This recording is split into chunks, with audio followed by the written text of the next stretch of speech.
We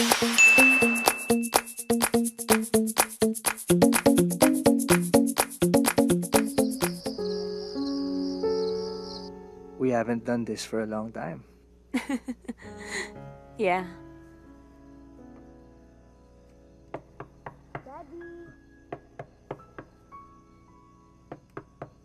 Daddy. Si Sophie. Yes, baby? Nasa bathroom si Daddy. Why? I can't sleep. Okay. Go back to your room. Daddy will be there in a while, okay? Okay. Hanggang ngayon, ikaw pa rin ang hinahanap ng anak mo. Hayaan mo na siya. I'll be back. Try to relax, okay? Okay. Mwah.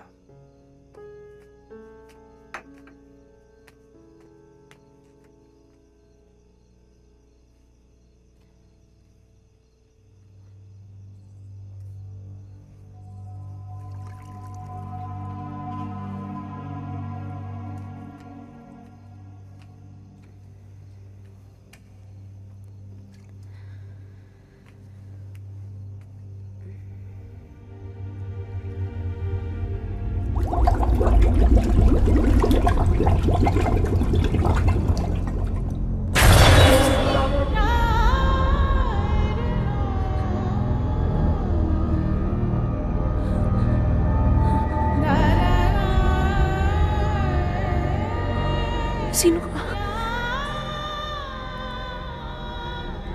Anong kailangan mo sa akin? Bakit ka nagpapakita sa akin?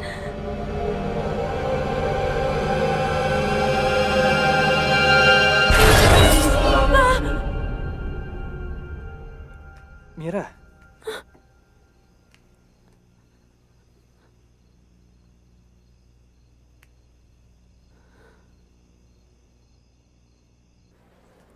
Kailangan mo talagang inumin yung mga medications na binigay sa'yo ni Alex. Paul, hindi gamot ang kailangan ko para matahimik ako sa bahay na yun. Look, honey. We're doing the best we can. Okay. I've been thinking about it. We are both stressed. Hindi kaya pinoproject lang natin sa isa't isa ang mga anxieties natin kaya pareho tayo may nararamdaman. Anong sinasabi mo pareho tayo may sira?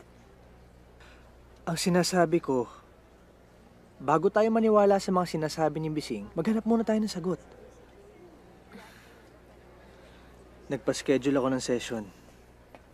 Wala namang masama kung susubukan natin eh. Mira, look. May kakilalang magaling na psychologist si Alex. Makakatulong sa atin yun. Pag-iisipan ko. Sandali lang, may kukunin lang ako sa kotse. Babalik din ako agad, ha?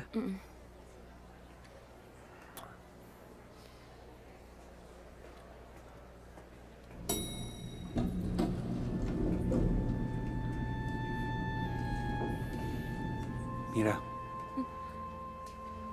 Dave, ano ginagawa mo dito? Kanina ko pa kayo sinusundan. Kailangan natin mag-usap. Nasisiraan ka ba? Kasama ko si Paul. Mira! Mahal kita. Sigurado ako may nararamdaman ka pa rin para sa akin. Tigilan mo nga ako. Hindi ako sasama sa'yo para lang iwan Ano mo si ba? Paul. Umamin ka na kasi na mahal mo pa rin ako. Mas mahal mo ako kaysa kay Paul.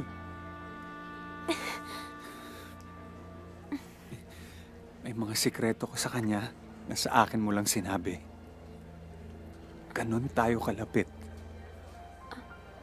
Anong sikreto? Yung tungkol sa kakambal mo. May kakambal ako? Ero, asaro. Ero, sumero. Basta tawagan mo ko. Dave. Anong ginagawa mo dito? May binisita lang akong kaibigan. Paano? Mauna na ako.